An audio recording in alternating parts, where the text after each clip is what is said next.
Hello everyone, once again welcome back to MLT Academy. So നമ്മുടെ Kerala PSC laboratory technician grade 2 എക്സാമിനേഷൻ്റെ date announce ചെയ്തിട്ടുണ്ട്. 2022 January 23 exam നടക്കുന്നത്. So അതിന് base ചെയ്തിട്ട് ഇപ്പം PSC ഓൾറെഡി നമ്മുടെ ഗ്രേഡ് 2 ലാബ് ടെക്നീഷ്യൻ എക്സാമിൻ്റെ സിലബസ് പുറത്ത് വിട്ടിട്ടുണ്ട്. സോ അത് പ്രകാരം നമ്മുടെ സിലബസിൽ ഓരോ പോർഷൻസും പല പല മൊഡ്യൂൾസ് ആയിട്ടാണ് കൊടുത്തിരിക്കുന്നത്. സോ അതിൽ മൊഡ്യൂൾ 1 എന്ന് പറയുന്നത് ഹെമറ്റോളജി ആണ്. സോ ഹെമറ്റോളജി സെഷൻ ആയിരിക്കും നമ്മൾ സ്റ്റാർട്ട് ചെയ്യുന്നത്. സോ നമുക്ക് വളരെ കുറഞ്ഞ സമയം മാത്രമാണ് ഉള്ളത്, അതായത് ഒരു 3 മാസം 2.5 മാസത്തോളം സമയമാണ് നമ്മുടെ കയ്യിലുള്ളത്. സോ ഈ ഒരു സമയത്തിനുള്ളിൽ എത്രമാത്രം പോർഷൻസ് നമുക്ക് കവർ ചെയ്യാൻ പറ്റും എന്ന് നമുക്ക് നോക്കാം. And we will try our best to put maximum videos. So we need all your strongest support also. So ഇന്ന് നമ്മൾ സ്റ്റാർട്ട് ചെയ്യുന്ന പോർഷൻ എന്ന് പറയുന്നത് ആൻറ്റികോയാഗുലൻസ് ആണ്. സോ ഹെമറ്റോളജിയിൽ മൊഡ്യൂൾ 1 ഏറ്റവും ഇമ്പോർട്ടൻ്റ് ആയിട്ടുള്ളൊരു ഭാഗമാണ് ആൻറ്റികോയാഗുലൻസ്. PSC എക്സാമിന് പല രീതിയിലായിട്ട് ചോദിക്കുന്ന ഒരു ഭാഗം തന്നെയാണ് ആൻറ്റികോയാഗുലൻസ് എന്ന് പറയുന്നത്. സോ ഈ ഒരു സെഷൻ കംപ്ലീറ്റ് ആയതിനു ശേഷം പ്രീവിയസ് ആയിട്ടുള്ള PSC എക്സാംസിന് ക്വസ്റ്റ്യൻ പേപ്പേഴ്സിനെ ബേസ് ചെയ്തിട്ടുള്ള ആൻറ്റികോയാഗുലൻസ് എന്ന് പറയുന്ന ടോപ്പിക്കിൽ നിന്ന് വന്നിട്ടുള്ള ക്വസ്റ്റ്യൻസ് മാത്രമായിട്ട് നമുക്കൊരു വീഡിയോ ചെയ്യുന്നതായിരിക്കും. So coming on to the anticoagulants. So നമുക്കെല്ലാം അറിയാം, നമ്മുടെ ബ്ലഡിൽ നമ്മളൊരു വെസലിൽ നിന്ന് വിഡ്രോ ചെയ്ത് കഴിഞ്ഞ് ബ്ലഡ് വെസലിൽ നിന്ന് ബ്ലഡ് വിഡ്രോ ചെയ്ത് കഴിഞ്ഞിട്ടുണ്ടെങ്കിൽ what happens is that it will clot. Normally അത് ക്ലോട്ട് ചെയ്യും. സോ ഈ ക്ലോട്ടിങ് പ്രിവെൻറ്റ് ചെയ്യാൻ വേണ്ടി നമ്മൾ യൂസ് ചെയ്യുന്ന സബ്സ്റ്റൻസസ് വാട്ട് എവർ കെമിക്കൽ ആയാലും നാച്ചുറൽ ആയാലും വാട്ട് എവർ ആ സബ്സ്റ്റൻസസിനെയാണ് നമ്മൾ ആൻറ്റികോയാഗുലൻസ് എന്ന് പറയുന്നത്. സോ ക്ലോട്ടിങ് പ്രിവെൻറ്റ് ചെയ്യാൻ വേണ്ടി യൂസ് ചെയ്യുന്ന chemical substances either in vivo or in vitro, these are called as anticoagulants. Okay, so ആൻറ്റികോയാഗുലൻസിനെ നമുക്ക് പല രീതിയിൽ ക്ലാസിഫൈ ചെയ്യാം ഡിപ്പെൻഡിങ് ഓൺ ദ നേച്ചർ, അതായത് അത് ഏത് രീതിയിലാണ് അവൈലബിൾ ആകുന്നത് എന്നുള്ള രീതിയിൽ. ഫോർ എക്സാമ്പിൾ നാച്ചുറൽ ആൻറ്റികോയാഗുലൻസ് ആണോ ഓർ ആർട്ടിഫിഷ്യൽ ആൻറ്റികോയാഗുലൻസ് ആണോ. നാച്ചുറൽ ആൻറ്റികോയാഗുലൻസ് എന്ന് പറയുമ്പോൾ നാച്ചുറലി ഒക്കർ ചെയ്യുന്നത് ലൈക്ക് ഹെപ്പാരിൻ, നമ്മുടെ ബോഡിയിൽ നാച്ചുറലി കാണുന്ന ഒരു ആൻറ്റികോയാഗുലൻ്റ് ആണ് ഹെപ്പാരിൻ. ആൻഡ് ഹിറുഡിൻ യൂഷ്വലി കാണുന്നത് ലീച്ച് എന്ന് പറയുന്നതിലാണ്. ലീച്ച് എന്ന് പറഞ്ഞാൽ അട്ട, അതിലാണ് നമുക്ക് ഹിറുഡിൻ കാണാൻ പറ്റുന്നത്. That is why the name Hirudinaria. Okay, and artificial anticoagulant എന്ന് പറഞ്ഞാൽ കെമിക്കൽ സബ്സ്റ്റൻസസ് ആണ്. അതിൽ വരുന്നതാണ് EDTA, ഓക്സലേറ്റ്, സിട്രേറ്റ്, അങ്ങനെയുള്ള ആൻറ്റികോയാഗുലൻസ് ഒക്കെ ആർട്ടിഫിഷ്യൽ ആൻറ്റികോയാഗുലൻസ് ആണ്. Then depending on the mode of action, അതെങ്ങനെയാണ് ആക്ട് ചെയ്യുന്നത്, അതെങ്ങനെയാണ് ക്ലോട്ടിങ് പ്രിവെൻറ്റ് ചെയ്യുന്നത് എന്നുള്ള ബേസിസിൽ നമുക്ക് അതിനെ ക്ലാസിഫൈ ചെയ്യാം. So most of the anticoagulants are calcium chelators. അപ്പോൾ എന്താണ് കീലേഷൻ എന്ന് പറഞ്ഞാൽ അറിഞ്ഞിരിക്കണം. കീലേഷൻ എന്ന് പറഞ്ഞിട്ടുണ്ടെങ്കിൽ it means that it combines with calcium. കാൽഷ്യമായിട്ട് കമ്പൈൻ ചെയ്യുക. Why calcium? നമുക്കറിയാം കാൽഷ്യം എന്ന് പറയുന്നത് നമ്മുടെ coagulation cascade or the coagulation പാത്വേയിൽ വളരെ ഇമ്പോർട്ടൻ്റ് ആയിട്ടുള്ള റോൾ വഹിക്കുന്ന ഒരാളാണ് കാൽഷ്യം. സോ കാൽഷ്യത്തിനെ റിമൂവ് ചെയ്യുക, അല്ലെങ്കിൽ കാൽഷ്യത്തിനെ ആ ഒരു കോയാഗുലേഷൻ കാസ്കേഡിൽ പങ്കെടുക്കാൻ അനുവദിക്കാത്ത രീതിയിൽ മറ്റെന്തെങ്കിലും ഒരു കോമ്പണൻ്റ് ആക്കി മാറ്റിക്കഴിഞ്ഞാൽ calcium will not be available for the coagulation pathway. അതുകൊണ്ട് തന്നെ ബ്ലഡ് ക്ലോട്ട് ആവില്ല. സോ അങ്ങനെ ആ ഒരു മെക്കാനിസം വഴി ആക്ട് ചെയ്യുന്ന ആൻറ്റികോയാഗുലൻസിനെയാണ് നമ്മൾ കാൽഷ്യം കീലേറ്റേഴ്സ് എന്ന് പറയുന്നത്. അത് 2 രീതിയിലുണ്ട്. ഒന്നുകിൽ കാൽഷ്യമായിട്ട് കമ്പൈൻ ചെയ്തിട്ട് അതിനെ ഒരു ഇൻസോല്യൂബിൾ സോൾട്ട് ആക്കി മാറ്റാം. ഫോർ എക്സാമ്പിൾ ഇപ്പോൾ ഓക്സലേറ്റ് ആണെങ്കിൽ കാൽഷ്യമായിട്ട് കമ്പൈൻ ചെയ്തിട്ട് കാൽഷ്യം ഓക്സലേറ്റ് എന്ന് പറയുന്ന സോൾട്ടായി പ്രസിപ്പിറ്റേറ്റ് ചെയ്യും. സോ കാൽഷ്യം ബ്ലഡ് ക്ലോട്ടിങ്ങിൽ പങ്കെടുക്കാൻ വേണ്ടി അവൈലബിൾ ആവില്ല ആൻഡ് ബ്ലഡ് ക്ലോട്ട് ചെയ്യില്ല. അതേപോലെ സിട്രേറ്റ് ആണെങ്കിൽ കാൽഷ്യം സിട്രേറ്റ് ആക്കി കൺവേർട്ട് ചെയ്യും. സോ കാൽഷ്യത്തിനെ കോയാഗുലേഷനിലേക്ക് പങ്കെടുക്കേണ്ട കാൽഷ്യത്തിനെ മറ്റെന്തെങ്കിലും മെക്കാനിസത്തിലേക്ക് കൊണ്ടുപോവുക. That is calcium chelators. That is how calcium chelators works. അപ്പോൾ അതിന് എക്സാമ്പിൾ ആണ് EDTA ആൻഡ് ഓക്സലേറ്റ്. പിന്നെ വേറൊരു മെക്കാനിസം എന്ന് പറയുന്നത് ആൻറ്റിത്രോംബിൻ 3. What is ആൻറ്റിത്രോംബിൻ 3? അതിന് എങ്ങനെയാണ് ആൻറ്റിത്രോംബിൻ 3 വർക്ക് ചെയ്യുന്നതെന്ന് വെച്ചാൽ നമ്മുടെ കോയാഗുലേഷൻ കാസ്കേഡിൽ ഏറ്റവും അവസാനമായി നടക്കുന്ന 2 കാര്യങ്ങളാണ്. പ്രോത്രോംബിനെ ത്രോംബിനാക്കി കൺവേർട്ട് ചെയ്യുക, and thrombin will convert fibrinogen to fibrin. അങ്ങനെയാണ് ഫൈനലി ക്ലോട്ട് ഫോം ചെയ്യുന്നത്. സോ ആൻറ്റിത്രോംബിൻ 3 എന്താ ചെയ്യുകയെന്ന് വെച്ചാൽ പ്രോത്രോംബിനെ ത്രോംബിനാക്കി കൺവേർട്ട് ചെയ്യാൻ സമ്മതിക്കില്ല, അവിടെ ബ്ലോക്ക് ചെയ്യും. സോ ത്രോംബിൻ അവൈലബിൾ ആവില്ല, അതുവഴി ഫൈബ്രനോജനെ ഫൈബ്രനാക്കി കൺവേർട്ട് ചെയ്യാനും സാധിക്കില്ല. അങ്ങനെ ക്ലോട്ട് ഫോർമേഷൻ അവിടെ പ്രിവെൻറ്റ് ചെയ്യും. That is why heparin is called as antithrombin 3 in action. ഈ ഒരു ആക്ഷൻ വഴിയാണ് ഹെപ്പാരിൻ കോയാഗുലേഷനെ പ്രിവെൻറ്റ് ചെയ്യുന്നത്. രണ്ടാമത്തത് the form in which they are used. അത് നമ്മൾ എന്ത് രീതിയിലാണ് നമ്മൾ യൂസ് ചെയ്യുന്നത്, ഏത് ഫോമിലാണ് നമ്മൾ യൂസ് ചെയ്യുന്നത്. ഡ്രൈ ഫോം ആണോ, പൗഡേർഡ് ഫോം ആണോ, ഓർ വെറ്റ് ഫോംസ് ആണോ. ഡ്രൈ ഫോംസ് അല്ലെങ്കിൽ പൗഡറി ആയിട്ട് നമുക്ക് കിട്ടുന്നതാണ് EDTA anticoagulant, oxalate and fluoride. Wet ആൻറ്റികോയാഗുലൻസിന് എക്സാമ്പിളാണ് ACD സൊല്യൂഷൻ. നമ്മൾ ബ്ലഡ് ബാങ്കിൽ യൂസ് ചെയ്യുന്ന ACD solution and also sodium citrate. ESRനായാലും PT ട്യൂബ്സ് നമ്മൾ കണ്ടിട്ട് അതിലുള്ള ആൻറ്റികോയാഗുലൻറ്റ് വെറ്റ് ആൻറ്റികോയാഗുലൻറ്റ് ആണ്. So wet anticoagulant and dry anticoagulants. അതേപോലെ നമ്മൾ യൂസ് ചെയ്യുന്നതിനെ അനുസരിച്ച്, യൂസ് ചെയ്യുന്നത് മീൻസ് നമ്മൾ റുട്ടീനായിട്ട് യൂസ് ചെയ്യുന്ന ആൻറ്റിക്കോഗുലൻസിന് എക്സാമ്പിളാണ് EDTA, ഓക്സലേറ്റ്, സിട്രേറ്റ് ഒക്കെ. അതേസമയം നമ്മൾ ചില സ്പെഷ്യൽ പർപ്പസിന് വേണ്ടി മാത്രം, ഫോർ എക്സാമ്പിൾ ഇപ്പോൾ ACD ആണെങ്കിൽ നമ്മൾ ബ്ലഡ് ബാങ്കിൽ മാത്രമാണ് യൂസ് ചെയ്യുന്നത്. അതേപോലെ ഫ്ലൂറൈഡ് ഓക്സലേറ്റ് മിക്സ്ചർ, അത് നമ്മൾ ബ്ലഡ് ഷുഗർ എസ്റ്റിമേഷന് വേണ്ടി മാത്രമായിട്ട് യൂസ് ചെയ്യുന്നതാണ്. അതിന് സ്പെഷ്യൽ പർപ്പസ് ആൻറ്റിക്കോഗുലൻസ് എന്ന് പറയും. So this is how the anticoagulants are classified. ഇനി നമുക്ക് ഓരോ ആൻറ്റിക്കോഗുലൻസും ഡിസ്കസ് ചെയ്യാം. First one is EDTA. EDTA എന്ന് പറഞ്ഞാൽ എന്താണ്? It is ethylene diamine tetra acetic acid. അതാണ് EDTയുടെ expansion. And the main important feature of EDTA is that it is the anticoagulant of choice in haematology. Haematological പർപ്പസസിന് നമ്മൾ most common ആയിട്ട് use ചെയ്യുന്ന ആൻറ്റിക്കോഗുലന്റ് ആണ് EDTA. ആൻഡ് ഇത് പല ഫോംസിൽ available ആണ്. പല salt of EDTA is available, like dipotassium salt, tripotassium salt, disodium salt of EDTA and lithium salt. ഈ എല്ലാ ഫോംസും EDTA അവൈലബിൾ ആണ്. ആൻഡ് EDTA കിട്ടുന്ന കമേഴ്ഷ്യൽ നെയിം എന്ന് പറയുന്നത് it is called as versene or sequestrene. The concentration used is 1 to 2 milligram per ml. And how will you prepare a 1 to 2 milligram per ml? First of all, നമുക്ക് 2 gram solution prepare ചെയ്യുക. അതായത് 2 gram percentage solution. 2 gram percentage എന്ന് പറഞ്ഞാൽ 2 grams of EDTA എടുക്കുക, 100 ml of distil വാട്ടറിൽ dissolve ചെയ്യുക. That is A 2 gram percentage solution. ഈ 2 gram percentage സൊല്യൂഷനിൽ നിന്നും 0.1 ml സൊല്യൂഷൻ എടുത്തിട്ട് ക്ലീൻ ഡ്രൈ കണ്ടെയ്നേഴ്സിൽ ട്രാൻസ്ഫർ ചെയ്യുക. ആൻഡ് അതിനെ നമ്മൾ പൗഡേർഡ് ഫോം ആക്കി മാറ്റുക. And this is how EDTA bottles are prepared. പക്ഷേ ഇപ്പോൾ നമ്മൾ EDTA ബോട്ടിൽസ് പ്രിപ്പയർ ചെയ്യേണ്ട ആവശ്യം വരുന്നില്ല. നമുക്ക് EDTAയുടെ vacutainers are commercially available. And EDTAൻ്റെ ഫംഗ്ഷൻ എന്ന് പറയുന്നത് കാൽഷ്യം കീലേഷൻ തന്നെയാണ്. കാൽഷ്യത്തിനെ നോൺ അയണൈസ്ഡ് ആയിട്ടുള്ള സോല്യൂബിൾ കോംപ്ലക്സ് ആക്കിയിട്ട് കൺവേർട്ട് ചെയ്തിട്ടാണ് നമ്മൾ EDTA കോയാഗുലേഷനെ പ്രിവെൻറ്റ് ചെയ്യുന്നത്.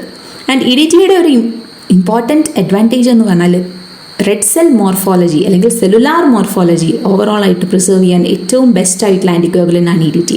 അതുകൊണ്ട് തന്നെ ബ്ലഡ് സ്മിയർ സ്റ്റഡീസിനൊക്കെ നമ്മൾ കോമൺ ആയിട്ട് ഉപയോഗിക്കുന്നത് EDTA ആൻറ്റിക്കോഗുലേറ്റഡ് ആയിട്ടുള്ള ബ്ലഡ് തന്നെയാണ്.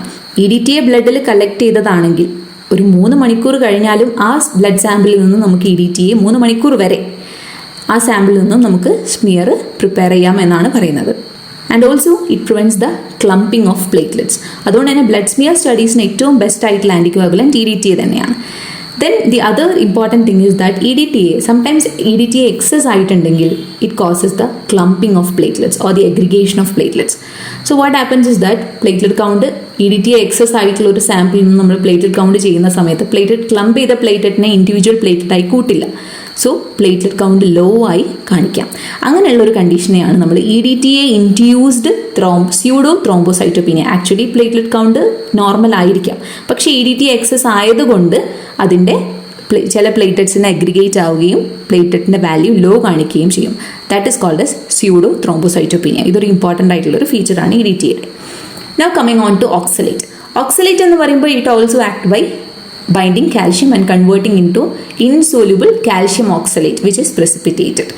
So oxalate എന്ന് പറയുന്നത് അവൈലബിൾ ആവുന്നത് 2 രീതിയിലാണ്. ഒന്ന് പൊട്ടാസ്യം ഓക്സലേറ്റ് ആയിട്ടും 2 അമോണിയം ഓക്സലേറ്റ് ആയിട്ടും.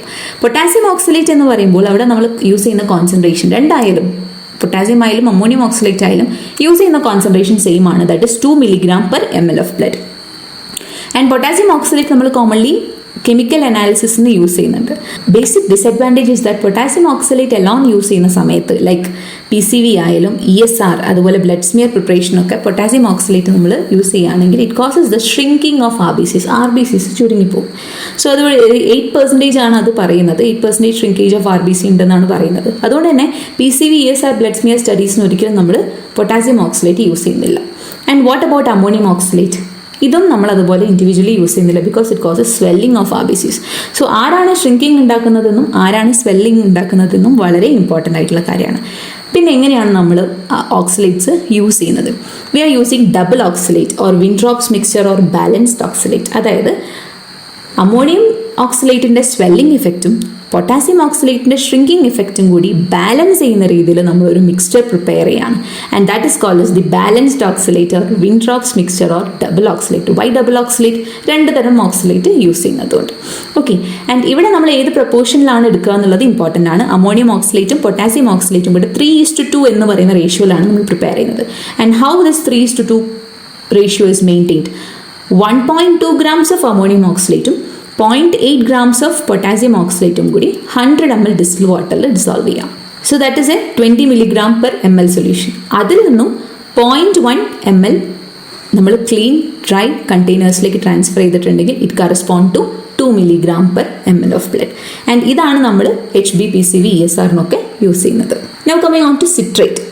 സിട്രേറ്റും ഇതേപോലെ തന്നെ ഇതൊരു വെറ്റ് ആൻറ്റികോഗുലൻ്റ് ആയതുകൊണ്ട് തന്നെ നമുക്ക് ബ്ലഡ് റിലേറ്റഡ് ആയിട്ട് ലൈക്ക് സെൽ കൗണ്ട്സിന് HB എസ്റ്റിമേഷനൊന്നും നമുക്ക് യൂസ് ചെയ്യാൻ പറ്റില്ല, ബിക്കോസ് അത് ലൈസസ് ഉണ്ടാക്കും.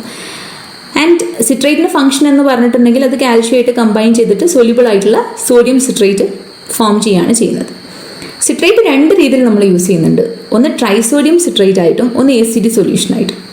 ട്രൈസോഡിയം സിട്രേറ്റ് തന്നെ നമുക്ക് രണ്ട് രീതിയിൽ യൂസ് ചെയ്യാം, 2% സൊല്യൂഷനായിട്ട് യൂസ് ചെയ്യാം. One is 3.8% solution. 3.8% എന്ന് പറഞ്ഞാൽ എന്താ, 3.8 grams ട്രൈസോഡിയം സിട്രേറ്റ് എടുത്തിട്ട് 100 ml ഓഫ് ഡിസ്റ്റിൽ വാട്ടറിൽ ഡിസോൾവ് ചെയ്യുകയാണെങ്കിൽ ദാറ്റ് ഇസ് എ 3.8% സൊല്യൂഷൻ.